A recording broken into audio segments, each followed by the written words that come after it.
Hello, and welcome to Student Organizations Risk Management Training. My name is Amy Prouse, and I am the Director of Student Involvement.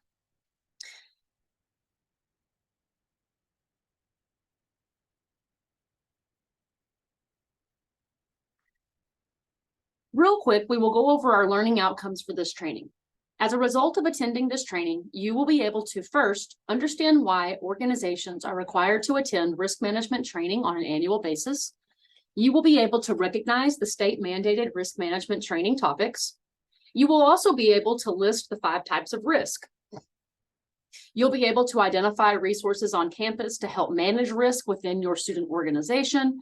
And lastly, you will be able to apply the knowledge and resources gained in this training to minimize risks within your organization. But first, why are we here? We're here on behalf of Clay R. Warren of Plainview, who in 2002 was a college freshman attending Texas Tech University. Clay had attended an organization event in Canyon, Texas with several other members. And on their way back to Lubbock, the car that Clay and his other members were riding in was involved in a car accident. Clay suffered massive head injuries from the car accident and was transported to University Medical Center, where he later passed away from his injuries. As a result of Clay's death, his parents, with help from the local and state representatives, authored legislation to require statewide risk management training for all members and advisors of student organizations at public and private universities in the state of Texas, with the goal of this training to assist in preventing accidents like Clay's from happening again. This training took effect on September 1st, 2007, and it is known as Texas Senate Bill 1138. This law is also known as the Clay R. Warren Bill. Texas Tech University is legally obligated to provide student organization leaders and advisors with this training and information in this presentation. You might think something like what happened to Clay couldn't possibly happen to you or your friends, but it happened to one of our very own Red Raiders. By actively engaging with the content in this presentation, you will hopefully be equipped to ensure the safety and effectiveness of your organization and its members, as well as take a large step in fulfilling your legal obligation as a student organization officer at Texas Tech University. With the proper planning, accidents like Clay's and accidents of various natures can be prevented. Moving on to the 8 required risk management topics. Per Texas Senate Bill 1138, these are the issues that are required to be addressed in student organization risk management training. Topic number 1 is the possession and use of alcoholic beverages and illegal drugs. Topic 2 is hazing. Topic 3 is sexual abuse and harassment. Topic 4 is fire and other safety issues, i.e., the possession and use of firearms or weapons or other various explosive devices. Topic 5 is travel. Topic 6, behavior at parties and other events held by the student organization. Topic 7 is the adoption of a risk management policy by the student organization. Topic 8 is disability support. Once again, this is state law. This does not solely apply to Texas Tech. Across the state of Texas, college students who are members or officers of a student organization are required to attend risk management training that covers the above topics. Moving on to risk categories. The types of risk that can occur within student organizations fall into 5 broad categories: physical, reputational, emotional, financial, and facilities risk. Physical risk refers to bodily injuries that occur as a result of participating in an event or an activity, either directly or indirectly. Examples of this could be injuries resulting from physical activities or from travel-related accidents within the student organization, or indirect injuries such as food poisoning from eating food that was cooked by a student organization at an event.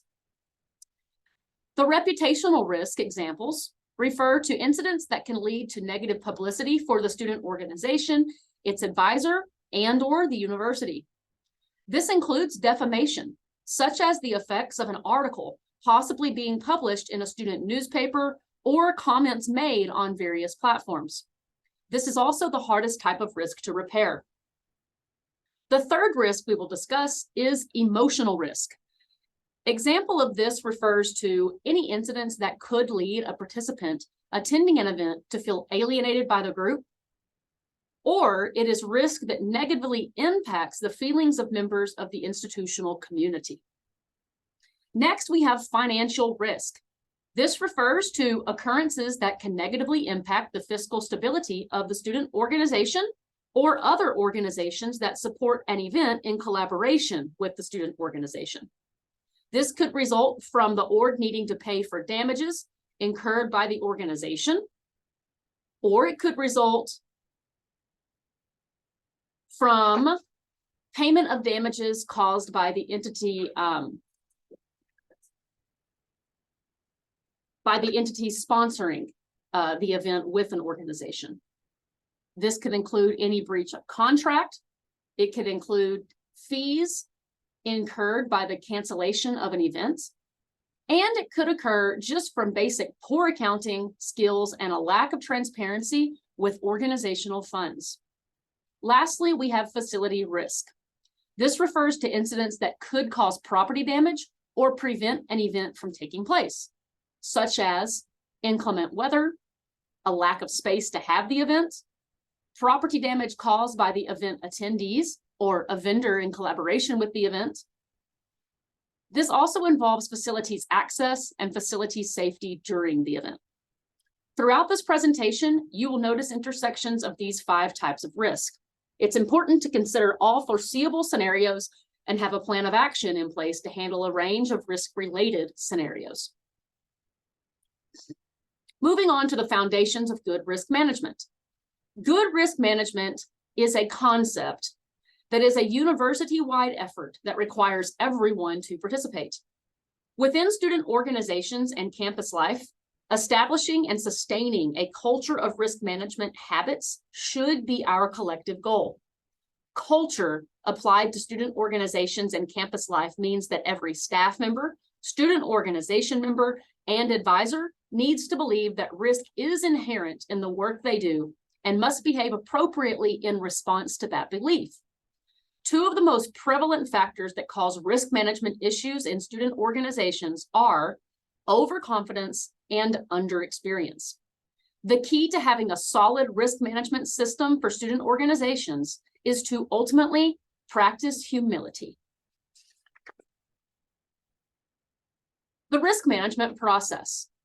As a student organization, there are 5 general steps you can take to manage the risks that student organizations could take in their activities. For any event or function, using the risk management process is smart practice. Step 1 is to identify the potential areas of concern or possible risks that are inherent with an event being planned. The task in this step is to develop a complete list of all activities taking place at an event and determine the risks involved with each activity. Step 2 is to assess the possible impact of the concerns identified in step 1. In this step, the goal is to determine the relationship between the likelihood and the consequences of the risk that you identified in step 1. Step 3 is to plan possible plans of action to address these areas of concern. This step asks you to determine what your options are for managing all pieces of the risks. The main question to ask is what measures can be put in place to reduce the likelihood that an incident will occur, which should reduce the chance of risk. Step 4 of our risk management process is to then implement and monitor our plan of action from step 3. After determining that we can safely proceed with our activity, the next step is to put our risk management measures in place. Step 5, to evaluate the results of the action plan. After the event or activity is completed, it's time to sit down and consider the strengths and weaknesses of the plan. We should analyze details of any incidents that might have occurred during the event and analyze whether the plan was a success or not, and where improvements can be made to future events of this nature. On to topic number 1, the possession and use of alcoholic beverages and illegal drugs. Texas Tech's policy on alcoholic beverages, as it relates to misconduct, is as follows. The unlawful or unauthorized possession, use, distribution, delivery, or sale of alcohol and or public intoxication, consumption that endangers oneself, or operating a vehicle while intoxicated or under the influence of alcohol. The 911 Lifeline Law. The 911 Lifeline Law, also known as Texas Senate Bill 1331. This law was passed by the Texas legislature in 2011. The law says that a person under 21 will not be charged by the police for possessing or consuming alcohol if the person calls 911 because someone might have alcohol poisoning. On December 8th of 2008, Carson Starkey, the student we see in the picture on the slide, originally of Austin, Texas, and a student at California Polytechnic State University, passed away from alcohol poisoning. Carson was 18 years old and finishing his first semester in college. After participating in a hazing ritual where Carson was instructed to consume vast amounts of alcohol, he lost consciousness and was showing multiple signs of alcohol poisoning. However, his fraternity brothers did not call for help to assist Carson because they feared that they too would get in trouble for their use of alcohol. But had help been called, Carson would have been provided life-saving medical attention. Yet fearing consequences, Carson's peers did not call for help. And unfortunately, the result was the death of their own fraternity brother. The bottom line with the 911 Lifeline Law is that if you believe that someone is suffering from alcohol poisoning, get them help regardless of if they are underage and have been drinking.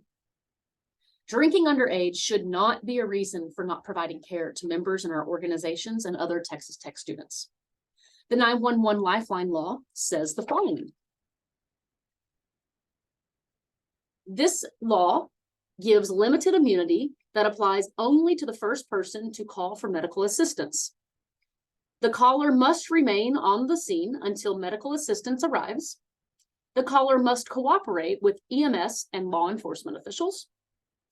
And Section 3 of this law provides that the university can provide educational options in lieu of conduct proceedings in certain situations.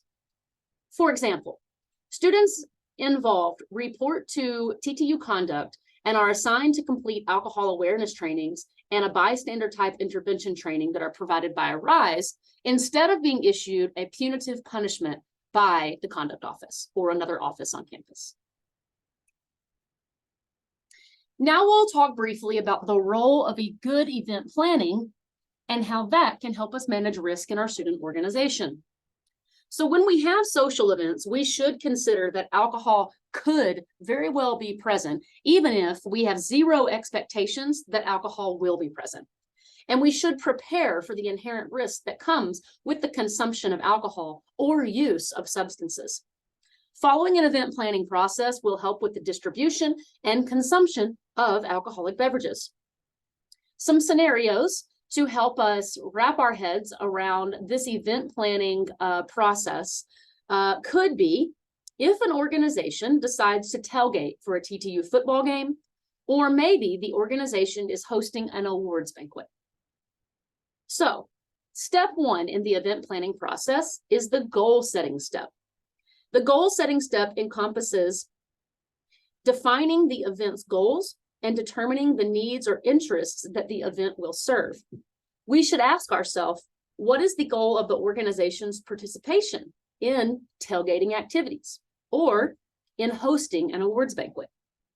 We should ask ourselves, what needs or interests does participating in this event fulfill? We should ask ourselves, does this event set a higher purpose for the event to shift the focus away from unhealthy or unsafe activities or behaviors? Event 2 is the event development step. In the event development step, you should focus on the logistics of the event because that is key to managing risk while the event is taking place.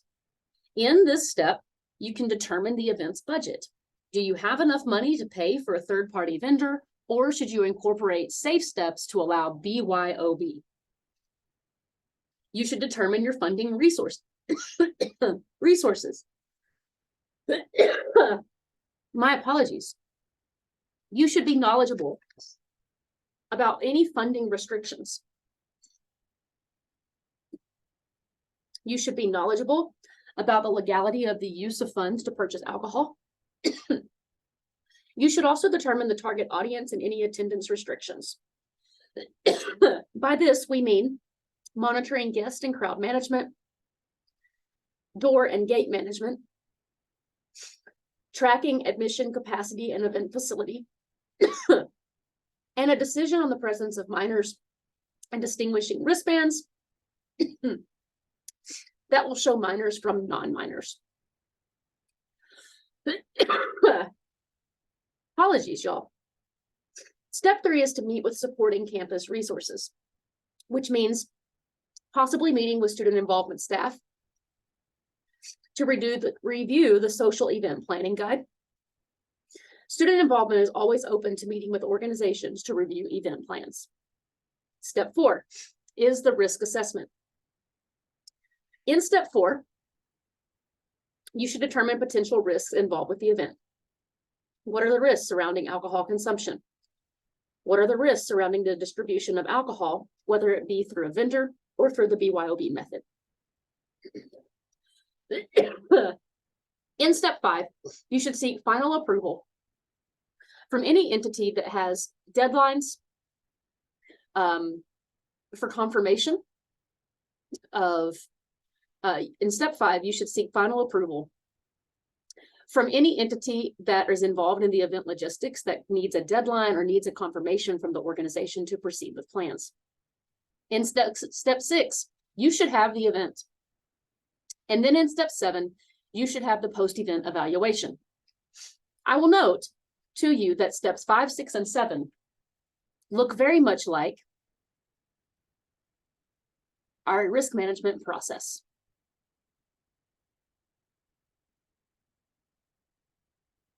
Okay, briefly we'll go over the social event planning guide. The social event planning guide gives suggestions of how to monitor the distribution of and consumption of alcohol at an event.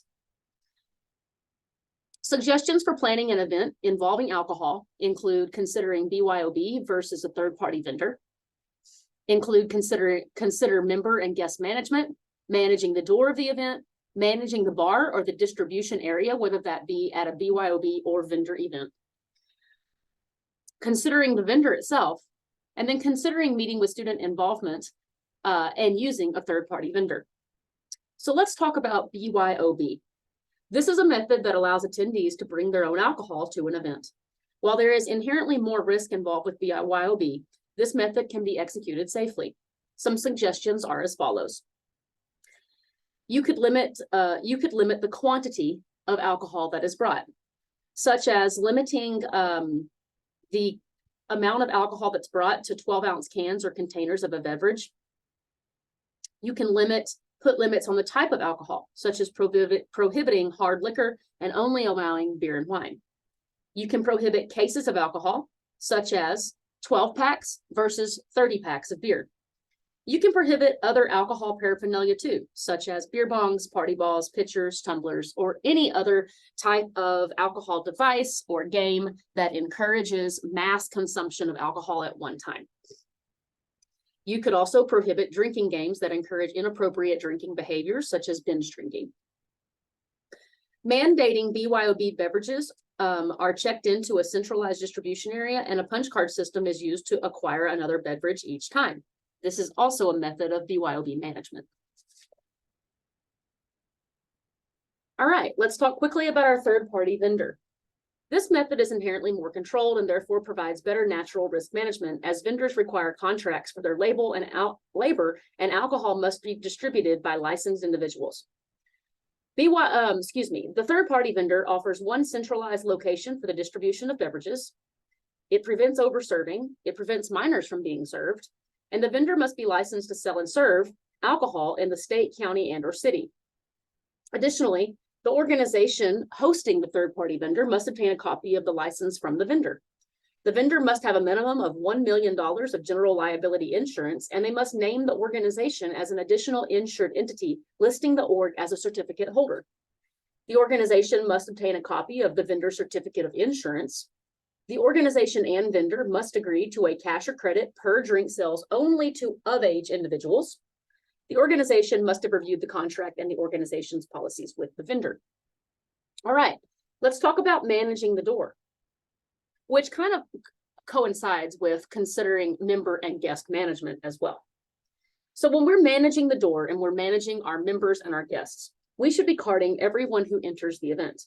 We should be marking participants as under 21 with an X on their hand or with a wristband or some other identifying type of method. If the event is BYOB, we should be checking coolers and containers to ensure that BYOB rules are adhered to. And we should manage the entry and all exits of the event. Let's discuss managing the bar for BYOB and for vendor purposes. We need to ensure and know who will manage the distribution center or the bar. If that is BYOB, which of our organizational members are managing the BYOB distribution center? If that is a vendor, we'll ensure that we have TABC certified bartenders distributing our alcohol. We need to prohibit attendees from being inside the distribution center. We need to consider where the bar will be located during the event as well. We need to decide who will work the bar. Who are our bartenders? Bartenders and monitors should also always be sober, and we should never have new members of our organization distributing alcohol at an event. We should decide how many drinks can bartenders serve one person at a time. Generally, by law, that is no more than 2 drinks per person at a time. How many drinks will be checked in or collected by a BYOB system? And how will we use a ticket system? Will we use a punch card system to allow people to check out the beverages that they're bringing to that party? And then briefly for member and guest management. It's smart to monitor guests in a proactive method to minimize risk before it happens. Monitors should be charged with regulating the event and maintaining the risk management and social event planning guide. Monitors should never consume alcohol leading up to the event or during the event. Monitoring guests to ensure they are only drinking the alcohol they brought and checked in. Monitors should manage entrances and exits to the event other than the main door. Monitors are also charged with managing the event capacity. There needs to be one monitor that is clearly in charge of the other monitors, and there should be one sober monitor for every 15 guests at an event. Monitors should be older members of the organization and never new members. Monitors should have a distinguishable feature about them during the event that marks them as the official event monitor. Providing transportation for intoxicated guests could also be a consideration in this step. Should we use any type of transportation services? Are we disclosing that Ubers or transportation service will be ordered in the case that a attendee cannot transport themselves back home via vehicle? And then who is responsible for that charge? Right, moving on to the Texas Tech policy on narcotics or drugs. Texas Tech policy defines misconduct relating to narcotics or drugs as follows: the possession, use, sharing, furnishing, or distribution of illegal drugs, intoxicants, controlled substances, and or drug paraphernalia, including the distribution, use, or possession of prescription medications contrary to a valid prescription, being under the influence of illegal drugs, intoxicants, and or controlled substances. Penalties for possession and use of illegal substances. If you're caught in possession of a controlled substance in Texas, you could face one or several of the following penalties. The severity of your sentencing will vary depending on the type of drugs you're caught with, how much of the drugs you have, whether the evidence determines an intent to deliver or trafficking of the drugs, and whether a minor was present on the premises where the offense was committed. Penalties for drug possession in Texas are classified as either a felony or a misdemeanor. Drug possession penalties are categorized into 4 penalty groups based on drug classification. In addition to Texas penalties for possession and use of illegal substances, TTU also has university penalties that range from a reprimand to expulsion, which stay on student records. All right, campus resources. All of these slides are very important, but the campus resources slide are the most important slides in this presentation. So if you're utilizing your note-taking worksheet you've been provided for this training, definitely ensure that you are taking notes on this slide right here. Texas Tech provides resources to assist students in times of need. Rate or Ride is an evening transportation service provided through TTU Transportation and Parking Services. Students can request a ride through the TapRide app or by calling 806-742-RIDE. Shuttles run 7 days per week from 6 p.m. to 2:45 a.m. when classes are in session. Shuttles can run anywhere within the Lubbock city limits. If the ride is on campus, the ride is free. If the ride starts at an off-campus location or ends at an off-campus location, the ride is $5 per rider. RISE is the Central Office for Prevention, Education, and the Promotion of Well-Being at TTU. RISE educates on the topics of alcohol, tobacco, and other drugs, bystander intervention, campus safety, consent, and sexual assault prevention, coping with stress, healthy relationships, mental health, sexual health, and suicide prevention. The RISE office employs a team of students called the RISE Peer Educators, who promote well-being and education to the student body through outreach, programming and events, and facilitating workshops. RISE Peer Educators are a resource for your organization members. The Office of the Dean of Students is another resource. This office focuses on matters that affect student life, student success, and student learning. The Dean of Students works to support students during times of crisis and assists in resolving student concerns. If you are ever concerned for another student or a fellow org member, know that a student of concern report is a great way to share your concern and get the student help. Remember, when in doubt, submit a report. The Rater Assistance Program is offered through the Student Health Services Center. RAP provides a safe and confidential place for tech students to address questions and concerns they may have regarding alcohol or other drugs. The services that RAP provides includes assessment, education, and even treatment referral. The Student Counseling Center is another free resource to students that focuses on mental health care. Services the Counseling Center offers includes individual and couples counseling, online counseling assistance, group counseling, biofeedback personal coaching, and manage your mood skills building groups.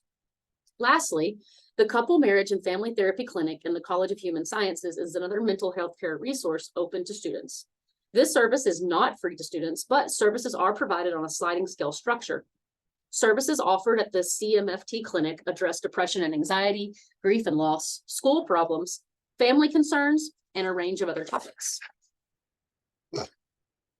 Topic 2, hazing.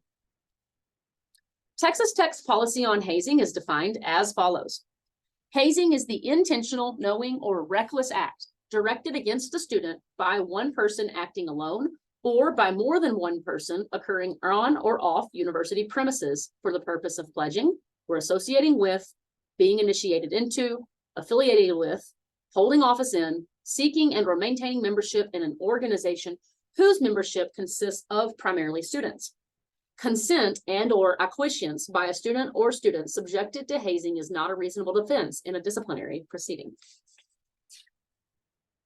Hazing includes, but is not limited to, any type of physical brutality, such as whipping, beating, using a harmful substance on the body, or a similar activity. Hazing includes, but is not limited to, any type of activity that subjects the student to an unreasonable risk of harm or that adversely affects the mental or physical health of a student, of the safety of a student, such as humiliation, sleep deprivation, exposure to the elements, confinement, personal servitude, or calisthenics.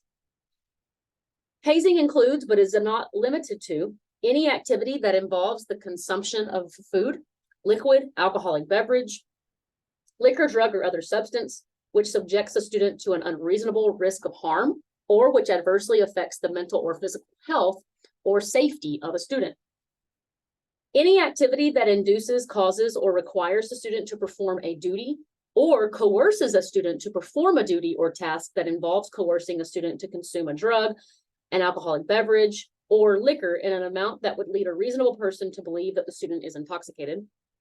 Hazing could also be any activity in which a person solicits, encourages, directs, aids, or attempts to aid in engaging in hazing. It's also intentionally, knowing, or recklessly permitting hazing to occur. It is hazing firsthand knowledge of the planning of a specific hazing incident which has occurred or may occur. It is witnessing or participating in a specific hazing incident and knowingly failing to report the incident in writing to the Office of Student Conduct. Hazing could also be any activity in which hazing is either condoned or encouraged, or any action by an officer or combination of members, pledges, associates, or alumni of the organization of committing or assisting in the commission of hazing. It's also any activity that involves coercing a student to consume an alcoholic beverage, liquor, or drug, or creates an environment in which the student reasonably feels coerced to consume any of those substances. Okay, there are different levels and degrees of hazing, and hazing can be direct or indirect. The above examples on the slides are just a few examples of actions that constitute as hazing. If we think of hazing activities on a scale of 1 to 10, which 1 being near the bottom or low end of the scale, and 10 being near the top or the high end of the scale, we are better able to understand the severity of hazing acts.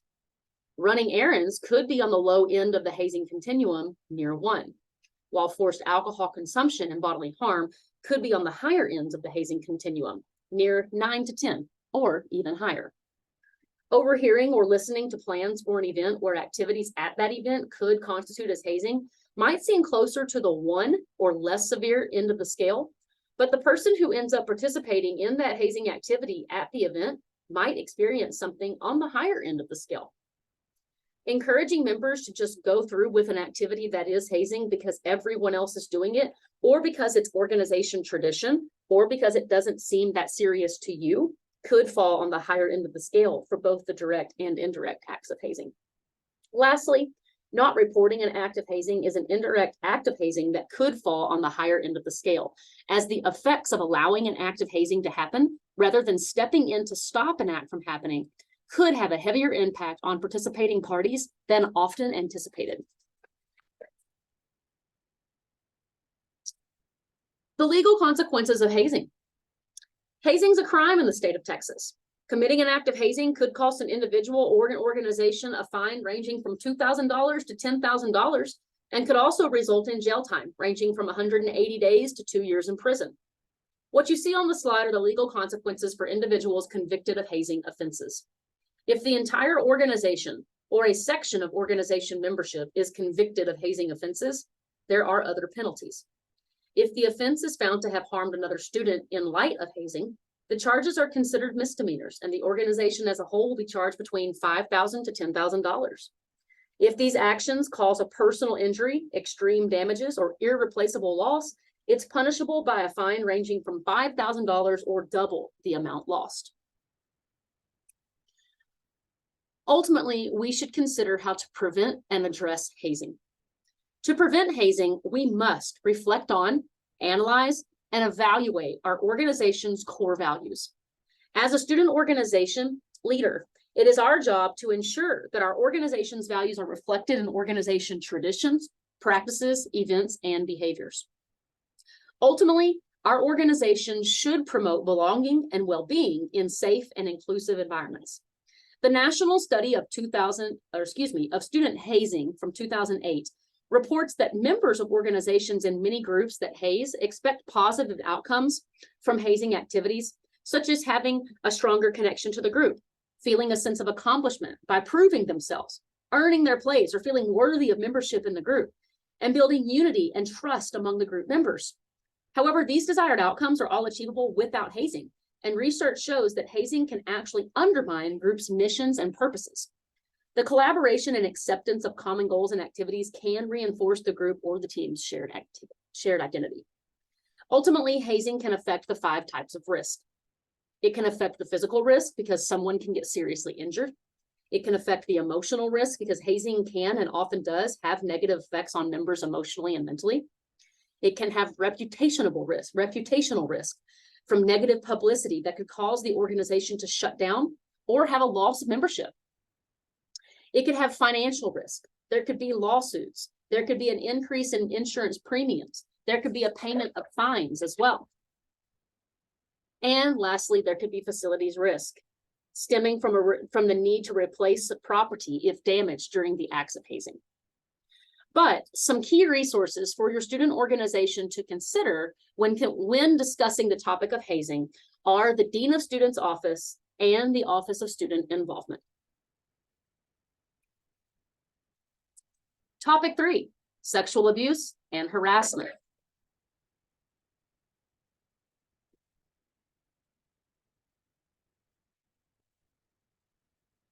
Okay, had to take a quick water break. Now I'm back. When people think of sexual assault, they might most commonly think of rape. However, sexual assault falls into multiple categories. At Texas Tech, all sexual assaults, harassment, and inappropriate touching are all classified as sexual misconduct. Think of sexual misconduct as the umbrella term for sexual assaults. Sexual misconduct is broken down into 4 categories. Sexual harassment is defined as the unwelcome, verbal, written, or physical conduct of a sexual nature that is sufficiently severe, persistent, or pervasive that it unreasonably interferes with the victim's educational experience or creates a hostile educational environment. Sexual exploitation is defined as taking non-consensual or abusive sexual advantage of another for the benefit of oneself or for a third party. Prohibited behaviors include, but are not limited to, photography or video recording of another person in a sexual, intimate, or private act without that person's full knowledge and consent, purposeful distribution or dissemination of sexual or intimate images or recordings of another person without that person's full knowledge and consent, sexual voyeurism, exposing their genital or private areas, prostituting another student, and engaging in unprotected sexual activity while knowingly infected with an STI without the party's knowledge or consent. Public indecency. This is engaging in private or sexual acts in a publicly viewable location such that it is offensive to accepted standards of decency. Examples of this could be public urination or engaging in public sex acts. Sexual assault can fall into 2 categories. Non-consensual sexual contact. This is the intentional sexual touching, however slight and with any part or object of one's body, of another's private areas without consent. Private areas include the butt, the breast, the mouth, the genitals, the groin area, or other bodily orifice. Non-consensual sexual intercourse is sexual penetration or intercourse, however slight, and with any object without consent. Penetration can be oral, anal, or vaginal. Domestic violence. Domestic violence is defined as a felony or misdemeanor crime of violence committed by a current or former spouse or intimate partner of the victim, by a person with whom the victim shares a child in common, by a person who is cohabitating with or has cohabitated with the victim as a spouse or intimate partner, by a person similarly situated to a spouse of the victim under the domestic or family violence laws of the jurisdiction in which the crime of violence occurred, or by any other person against an adult or youth victim who is protected from that person's acts under the domestic or family violence laws of the jurisdiction in which the crime of violence occurred. Lastly, we have dating violence. Violence committed by a person who is or has been in a social relationship of a romantic or intimate nature with the victim. The existence of such a relationship shall be determined based on the reporting party's statement with consideration of the length of the relationship, the type of the relationship, and the frequency of interaction between the persons involved in the relationship. Consent is our next topic. The definition of consent by Texas Tech University is as follows.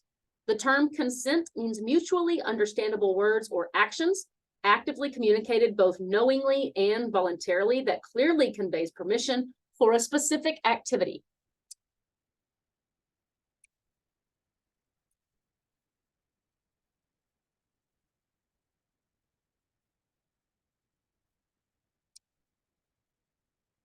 Before engaging in any type of sexual activity, it is the initiator's responsibility to obtain their partner's consent, either verbally or non-verbally. Silence cannot be assumed to express consent, and saying no is not the only way a sexual partner may communicate a lack of consent. A partner may use verbal cues to indicate their lack of consent for any sexual activity. But a partner could also use nonverbal cues to indicate their lack of consent for any sexual activity. Some examples of nonverbal communication that demonstrate a lack of consent include resistance, like pushing someone's hands away or pulling away from the partner. It could be someone's body going limp or body freezing up. It could be the expression of crying and the expression of wincing. Consent is also not effective if it results from any type of the use of physical force, the threat of using physical force, intimidation, coercion, or if any party is incapacitated while trying to get consent, because a person cannot consent in an incapacitated state, whether that be sleep, alcohol, or other drugs.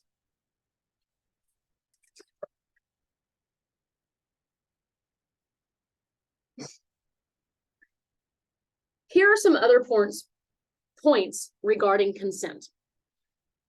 There is no requirement to resist the aggressor. The use of substances does not diminish or negate the initiator's responsibility to acquire consent.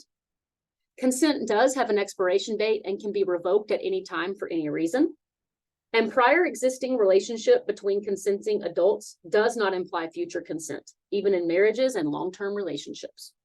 So when thinking about consent, it's best to think of the acronym known as FRIES. F-R-I-E-S is the acronym we're thinking of. So the F in the acronym stands for consent being freely given. It is a choice made without pressure, without manipulation, without being under the influence of any substance. The R in the acronym stands for consent being reversible. Anyone can change their mind about what they feel like doing at any time. Even if the actions have been performed before, consent is still reversible. The I in the acronym stands for consent being truly informed. True consent can only happen with full transparency. So saying that protection or contraceptives are being used when they actually are not is definitely not informed consent.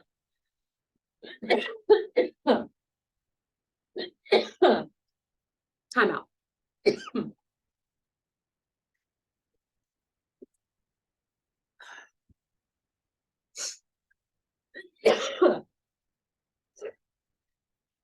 Okay, we're back. The E in the acronym means that consent is enthusiastic, meaning that one should only ever engage in sexual acts that they truly want to engage in. Consent is not performing actions that one feels like they are expected to do. And lastly, the S in the acronym stands for consent being specific. That saying yes to one action does not mean that an individual has said yes to any other actions. Pardon me, all of this talking has got me choked up. Ultimately, the individual gets final say over what happens with their body. Consent is never implied. Consent can be reversed, and consent is always transparent. Let's discuss quickly about preventing and addressing sexual misconduct and campus resources that are available to student organizations. TTU provides campus resources to assist students and student organizations with education, reporting, and advocacy for preventing and addressing sexual assault. The RISE office offers workshops over sexual assault prevention, bystander intervention, healthy relationships, sexual health, and alcohol and other drug misuse prevention. These workshops are available to your organization. All you have to do is contact the RISE office to coordinate these educational opportunities. The Office of Civil Rights and Sexual Misconduct, also known as the Title IX office, provides supportive measures to students who are involved with incidents of sexual misconduct. This office also provides students the space to report Title IX or misconduct violations. The office can support complainants with a formal grievance process. The QR code that you see on that slide is a QR code that will take you to the website that explains the formal grievance process. The Office of the Dean of Students provides a space to report any students of concern and collaborates with students in times of crisis to provide support and resources. Again, I'd like to emphasize that the slides surrounding campus resources are some of the most important slides that you can use to apply managing risk within your organization. Moving on to other misconduct. TTU recognizes other forms of misconduct as well. The first type of misconduct is stalking. Stalking is a course of conduct directed at a specific person that would cause another person to fear for their safety or the safety of others, or would cause the person to suffer substantial emotional distress. A course of conduct means 2 or more acts or a person directly or indirectly, or through third parties, by any action or method, follows, monitors, observes, surveils, threatens, or communicates to or about a person or interferes with a person's property. Substantial emotional distress means significant mental suffering or anguish that may require medical or other professional treatment or counseling. Another form of misconduct is retaliatory discrimination or harassment. This is any intentional adverse action taken by an individual or allied third party, absent legitimate non-discriminatory purposes, against a participant or supporter of a participant in a conduct process, a civil rights grievance proceeding, or other protected activity. Discriminatory harassment. This is defined as conduct based on a student's sex, race, national origin, religion, disability, sexual orientation, gender, or other protected categories, classes, or characteristics that is sufficiently severe, persistent, or pervasive that it adversely affects the victim's education or creates an intimidating, hostile, abusive, or offensive educational environment, which interferes with the student's ability to realize the intended benefits of the university's resources and opportunities. Complicity, or being knowingly present. Complicity is assisting via acts or omissions another student, individual, or group in committing or attempting to commit a violation of the student code of conduct. Complicity with or failure of an organized group to address known or obvious violations of the code of student conduct by its members, specifically actions against members of the university community. And a third definition would be any person who is knowingly present for the commission of a violation of the code of student conduct and does not take steps to remove themselves from the location of the violation. Lastly, we have bullying and cyberbullying. These is repeated or severe aggressive behaviors that intimidate or intentionally harm or control another person physically or emotionally. Activities protected by freedom of expression will not be considered violations of the student code of conduct. Moving on to topic 4, fire and other safety issues. Fire is a risk in every building. When considering facilities and physical risk, we must consider fire safety within the building in which we are hosting an event.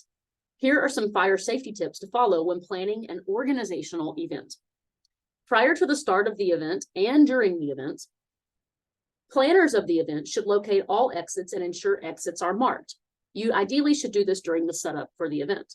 You should ensure that doors can be opened from the inside, ensure that doors do not require a key to open, and ensure that there are at least 2 ways out of every room in the facility.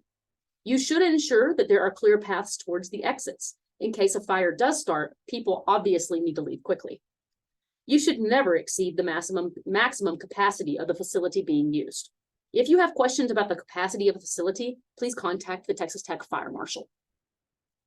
If you're working with fire or anything that could catch fire, like an outdoor grill, a barbecue pit, a fire ring, or a bonfire, it's always a good idea to have a fire extinguisher available on site. A Class A fire extinguisher is needed when using grills, barbecue pits, fire pits, rings, or bonfires. For indoor events, it's always smart to locate all fire extinguishers. It's also a good idea to know about city codes that prohibit types of fires, such as open flames in residential areas or open flames within city limits. You should also designate a location to meet outside the building or away from the outdoors fire in the event of a fire. Once outside of or away from the fire, conduct roll call to verify that everyone has escaped. You should also remain outside or away from the fire until you are notified by the fire department that the area or building is safe.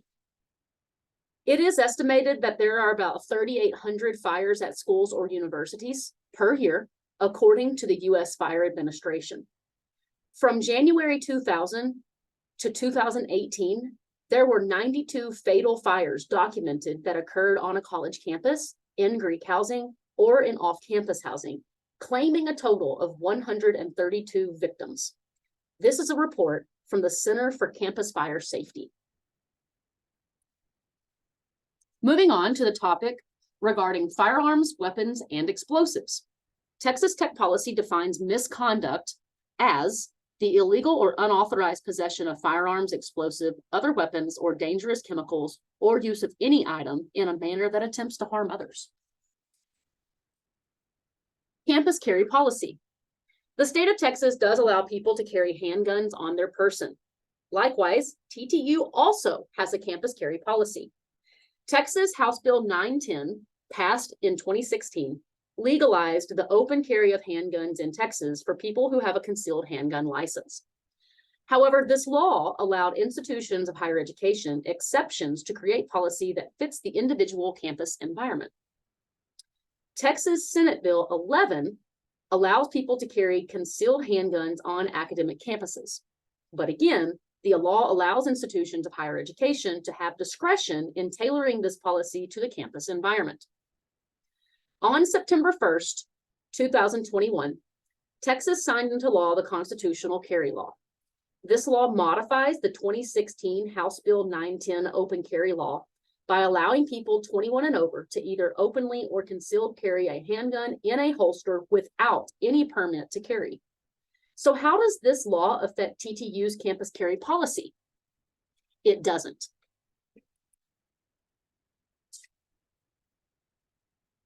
To carry a handgun on TTU's campus, the following must be met according to Operating Policy 10.22. The carrier must have a valid license to carry or concealed handgun license. The weapon must be concealed at all times. The handgun may never be openly carried. The carrier must, by law, adhere to Penal Code 30.06, as the responsibility for following lawful exclusionary zones falls on the permit holder themselves. Permit holders are not required to disclose the license to anyone other than law enforcement, and the university will not maintain a list of permit holders, as this is not public information. The only type of firearm allowed to be carried on campus is a handgun. Per Penal Code 46.035 and 30.07, open carry of a handgun is never allowed on Texas Tech's campus. Now let's talk a little bit about exclusionary zones and requests. Regarding exclusionary zones, the university president is the only person with the authority to declare a specific premise or venue as an exclusionary zone. Therefore, no faculty member, staff member, or student group may exclude a specific premise or venue as off limits. Additionally, Texas statutes outside of Texas Government Code Section 411.2031 separately provide exclusions of certain premises or events. Under such laws, concealed carry is prohibited from the following premises or locations: high school, collegiate, or professional sporting event or interscholastic event, including TTU sporting events, where any UIL sanctioned competition is being held, where any Board of Regents meeting is being held, the Office of Student Conduct, where any official governmental meeting or judicial proceeding is being conducted, where polling is being conducted for local, state, or federal elections. There are additional exclusions on the TTU campus, and these are as follows. Additional exclusions are the Student Rec Center, the Ken R. Hance Chapel, any premise where professional counseling services are provided, research labs, university events where alcohol is being served, performance venues and locations during ticketed events, other locations deemed off campus by university president. The Campus Carry Committee investigates requests for exclusion. One must give at least 90 days prior to the event of the date to bring a topic before the Campus Carry Committee. This request must be reasonably justified. This request must also not create some special danger to the campus community. For inquiries regarding Campus Carry Committee, please email campuscarry@ttu.edu.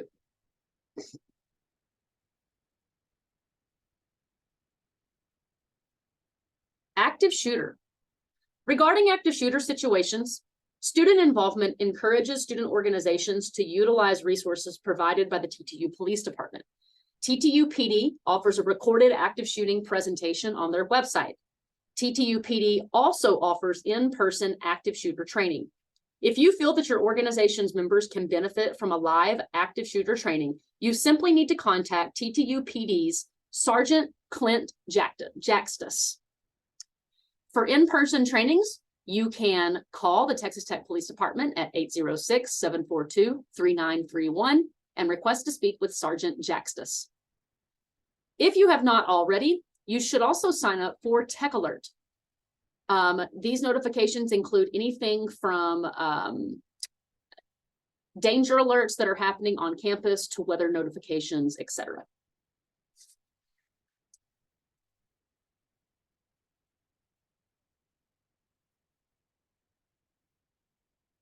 Regarding active shooter situations, the U.S. Department of Homeland Security suggests 3 steps to handling and reacting to an active shooter situation.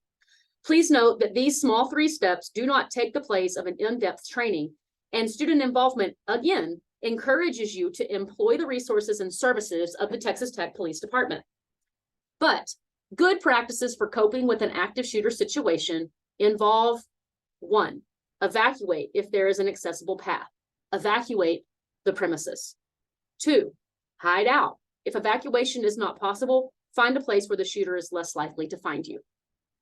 Lastly, 3, take action against the shooter. As a last resort, 1, when life is in imminent danger, attempt to disrupt or incapacitate the shooter. So bottom line, be aware of your environment. Take note of all nearest exits. Stay in your office. In an office, stay there. In a hallway, get to a room with a secure door. And as a last resort, take down the shooter. Topic 5, student organization travel. When you are traveling with your organization, it's smart to create a travel plan or a travel itinerary. A travel plan can be used to organize pre-trip tasks, and the travel itinerary can be used to ensure that your group is organized during the trip. It's also smart to create a post-travel plan to organize any documents, expenses, or funding receipts that need to be turned into offices on campus or the organization's treasurer. When planning to travel with your organization, using the who, where, what, when, and how method of planning will help guarantee that planning is thoroughly completed. So let's go over our who, where, what, when, and how. The who. We must ask ourselves, who is going on the trip? It is suggested that a roster of participants is used before the trip and during the trip. A roster of individuals participating in the trip helps ensure that proper housing accommodations and travel accommodations are met and can help with the financial management of the trip. The roster is also helpful in any emergency situation as well. This roster should include essential information of the people going on the trip, as well as emergency contacts of these people. The where. Where is the group traveling? This is the destination of the trip, and how will the group arrive at this destination? If the group is traveling by vehicle, this is where the travel route will need to be considered, the type or types of vehicles that will be driven, and where rental vehicle accommodations will be made. If the group is flying, this is where all flight details will be kept and made. Housing accommodations are also considered in the where section of the travel plan. The what. The what is the trip itinerary. The trip itinerary is the plan leading up to leaving on the trip and the plan that guides the group during the trip. It is suggested to use an itinerary template, which can be found online and downloaded. It's essential that a travel itinerary be transparently communicated to all who are going on the trip for safety purposes, as communication should always be transparent when traveling. An itinerary can be as detailed as is appropriate for the trip being planned. The when. The when revolves around when events on the trip will be happening. Oftentimes, the when can be included in the what with the travel itinerary. Ideally, it is best practice to know when members will be driving if traveling by vehicle. If traveling by plane, it is essential to know when flight times are and to prepare for any cancellations or layovers. Intentionally planning when members of the group will be driving is critical to ensuring that members are in a safe condition to be driving and to avoid drowsy driving. The how. The how revolves around the details of how you are traveling. If you are traveling by car, you need to know what your insurance covers or doesn't cover. It's important to realize that when using your personal vehicle to travel, Texas Tech Insurance does not cover travel in personal vehicles for student organizations. Therefore, if you would rather not have liability fall on your personal insurance premiums, you need to figure out how a rental car can be used, or you need to inquire about using a TTU fleet vehicle. Additional to the thinking of and planning of the who, where, what, when, and hows of the trip, you will also want to assess the potential risks that could occur during the travel and the trip. You will want to spend quality time in identifying ways to minimize risks that could occur and develop a crisis plan for if any incident might occur. As you prepare for upcoming trips, we encourage you to use the Student Involvement Office as a planning resource. We will gladly meet with your organization to assist you with the creation of a travel plan and a crisis plan. It's our top priority to assist our students in having safe and enjoyable travel experiences. SGA and Student Org Travel. SGA does support Student Org Travel as follows. SGA can provide financial support to orgs. They can provide transportation information to orgs. They can provide details on Student Org Travel policy. They can also provide TTU's travel operating policies, which are basically policy and procedure for traveling sponsored by the university. They also can provide rental vehicle and fleet vehicle information. To receive any funding from SGA, student orgs must be compliant with student involvement, which means annual org registration completion and annual risk management training completion must both be done by stated deadlines. One more note about SGA and Student Org Travel. If you have specific questions about how SGA can support your organization traveling, please reach out to the SGA office. Those contacts are Mr. Mike Gunn and Miss Teresa Davis. Moving on to Clery Act reporting and Student Org Travel. The Clery Act is a consumer protection law that federally mandates all institutions of higher education who participate in the federal student financial aid program to disclose campus crime statistics and other security information to the campus community and general public. The Clery Act was named in memory of Jean Clery, a first-year student attending Lehigh University. On April 5th, 1986, Jean was murdered by Joseph Henry, a fellow student that she did not know. Henry entered the building, her residence hall, through propped open doors, as students often use boxes to prop open doors so they could easily come and go. But that night, Jean left her own private residence hall door unlocked for her roommate, who had misplaced her key. And in the middle of the night, she was awakened by Henry burglarizing her room. During this act of crime, Jean Clery was brutally beaten, raped, and murdered in her residence hall. Her parents believed the university failed to share vital campus information that could have resulted in Jean still being alive or knowing that a threat was out there and taking appropriate precautions. So they campaigned for legislative reform. In 1987, the Clery family founded an initiative focused on campus security. In 1990, Congress enacted the Clery Act, which requires institutes of higher education to report campus crimes. The annual security report includes the university's policies concerning campus safety and crime prevention, sexual assault, alcohol and drugs, access to campus, and other important policies and safety information. The Department of Education now requires the reporting and disclosure of all Clery crimes that happen within Clery geography. Clery geography includes campus, public spaces around campus, and any location where university-sponsored trips occur. This is why you as student org leaders are required to submit your travel information, i.e. hotel, room numbers, convention centers, etc., while you are traveling on university-sponsored trips. More on Clery Act reporting and student org travel. Student organization travel impacts Clery crime reporting. Anytime a student organization travels and any type of university funding is used to pay for that travel or that trip in any form or fashion, a Clery travel form must be completed to document the occurrence of that trip. Whether any Clery reportable crimes occur or not at the event or in the lodging being utilized by the student organization, a Clery travel form must still be submitted. The Clery travel form can be accessed on the TTU Clery Compliance webpage and/or the Title IX webpage.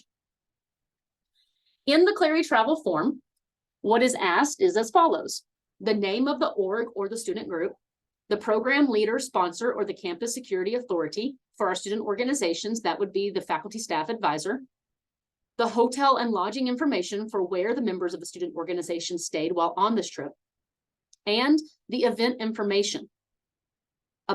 So basically, what about the event is needed to be known? Was it at a convention center? Was it at a hotel? Any of that information. And lastly, is this a Texas Tech University sponsored trip? If any type of university funds paid for any aspect of that student organization trip, then your trip is a Texas Tech University sponsored trip. And if you have questions about that, and you're worried about answering that question wrong while you're filling out your Clary travel form, you can always reach out to Claire Navarez in the Title IX office, or you can even reach out to student involvement and we could assist you with this as well. Moving on to topic 6, behavior at parties and other events. Behavior at parties and other events is another topic that we must discuss. It's imperative that members of TTU student organizations and these organizations' leaders remember that you all represent yourself, your organization, and organizations like yours across the nation and at Texas Tech University. Regardless of if an event or a trip is an official or unofficial event, student organization members inherently challenge reputational risk on a daily basis through behaviors and the handling of incidents. It's important to set expectations of all members and include these in your constitution. You might have heard of the fishbowl analogy. This is an analogy that helps us understand how everything we do truly does matter. Consider this. We are all immersed in our lives, much like a fish and the water in which it swims. Even a healthy fish cannot thrive in unhealthy water. So what kind of water are we choosing to swim in? Questions that we should ask ourselves are as follows. What people do we spend time with? Is the work we are engaging in inspiring to others and to ourselves? Do we know our why? And how do we care for ourselves and for others? And how are our decisions and actions shaping what others think of us? The answers to these questions all make up the water that you swim in. Every choice you make matters because as student leaders, everyone can see into your fishbowl. So it's crucial that as Red Raiders and as student leaders, we strive for integrity. We must strive to portray our best character as if nobody is watching. We strive to be the person our dog believes us to be. All right, just a bit about social media risk management. Another topic that falls under the fishbowl analogy includes social media. When posting on our organization's social media platforms, it's always good to consider 3 things. 1, the content of the postings.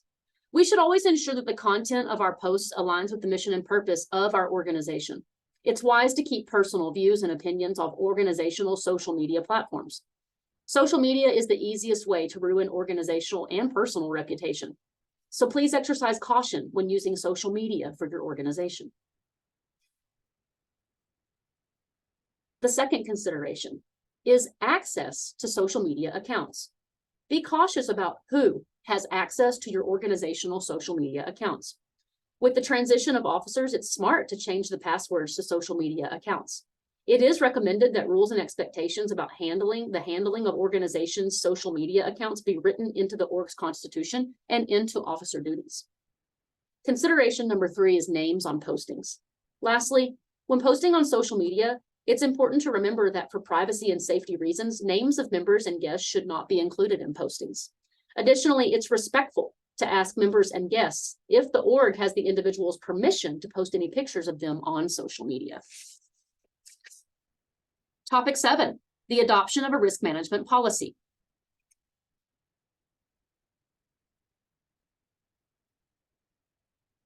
Ultimately, each organization should adopt a risk management policy not only to protect Texas Tech, but to protect the organization and its members. The organization's constitution and bylaws is a great place to develop a risk management policy. A risk management policy identifies possible areas of risk for the student organization, such as travel, sexual assault, student behavior and misconduct, and any other topic that we have reviewed in this training. The policy should specifically address what your organization will do to minimize or deal with areas of risk. The org risk management policy should include TTU policies and procedures and should explain how the org is going to uphold TTU policies and procedures. This risk management policy should also guide the org in preparation for event planning, org operations, and everyday functioning. The student involvement staff can work with student organizations who would like to create a risk management policy.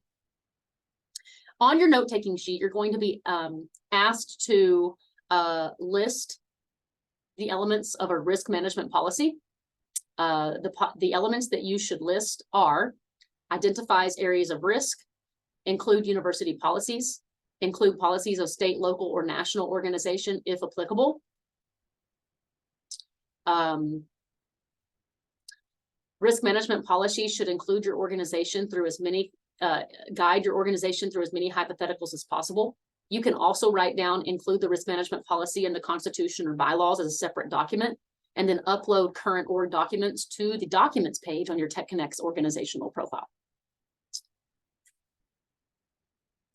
Last topic, disability support. The CDC estimates that about 5.7 million adults in Texas have a disability. This is equal to about 28% or 1 in 4 of adults in Texas. And everyone can play a role in supporting more inclusive communities to help people with disabilities. First off, it's important to be mindful of fellow students who could have a disability. It's also important to remember that many students have disabilities that we cannot see. Events should always be accessible to all members and guests who attend. However, it is the student's individual responsibility to make accommodation requests from their student organization. Therefore, as a student org, you should strive to just make it easy to request these accommodations. Under the American Disabilities Act, you cannot ask a person if they have a disability. Rather, the person is responsible for disclosure of any disabilities. Only then, upon disclosure, can we accommodate. For example, during the summer Red Raider orientation student org fairs, chairs are not provided for org members to sit during the event. However, if a chair is requested for an org member to sit during the fair due to a disability, student involvement staff will ensure that that chair is provided. Student disability services can help students who have disabilities.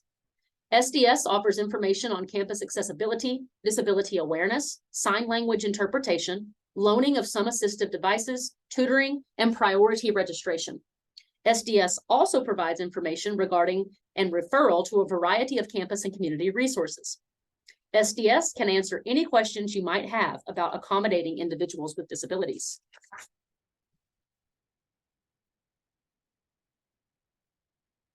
On to general risk management tips.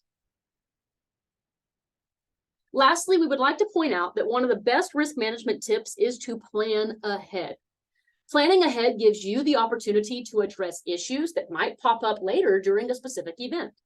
The key to managing all types of risk is anticipating what could happen and organizing plans to prevent the happening of a situation. The second general risk management tip is to keep your advisor informed about events that are going to happen within your student org. Most organizations do not change advisors as frequently as they do officers. So it's smart to include the org advisor in the planning of org activities, because the advisor is the professional individual who has spent time developing relationships across campus and can refer you to various resources across campus to help with planning.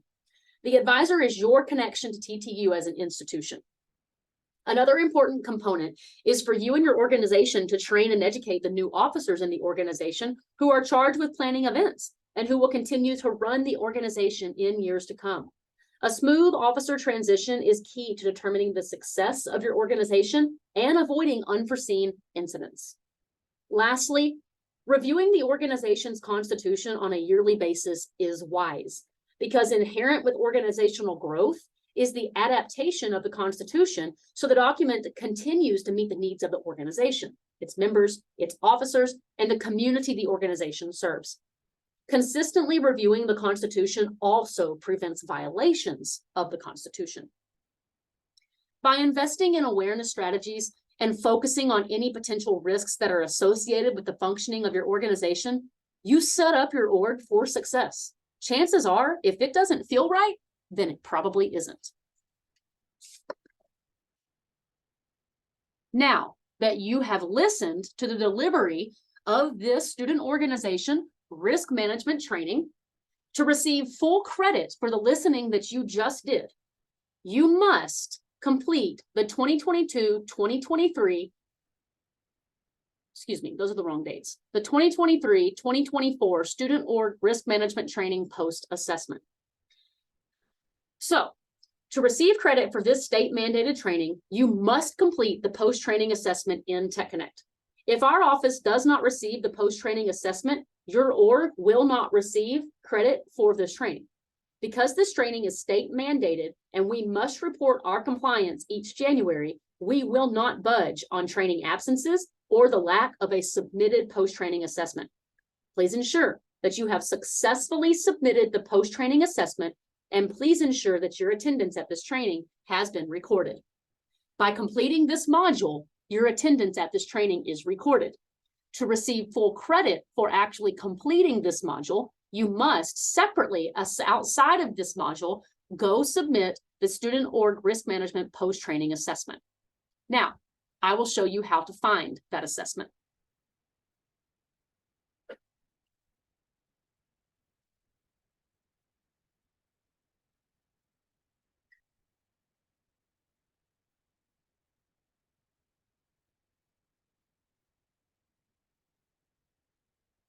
All right, I just wanted to make sure that y'all could see my screen again since I switched.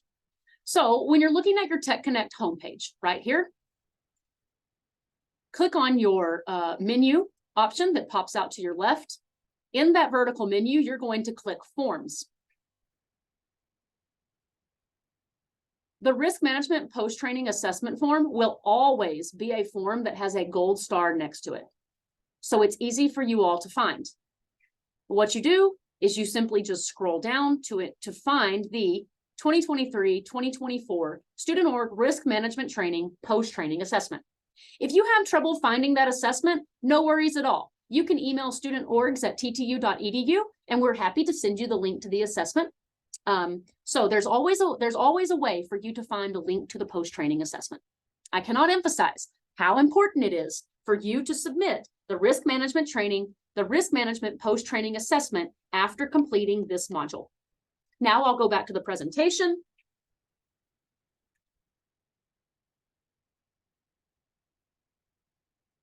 And end this training by saying, if you have questions about content in this risk management presentation, please call the Student Involvement Office at 806-742-5433, or you can email studentorgs@ttu.edu.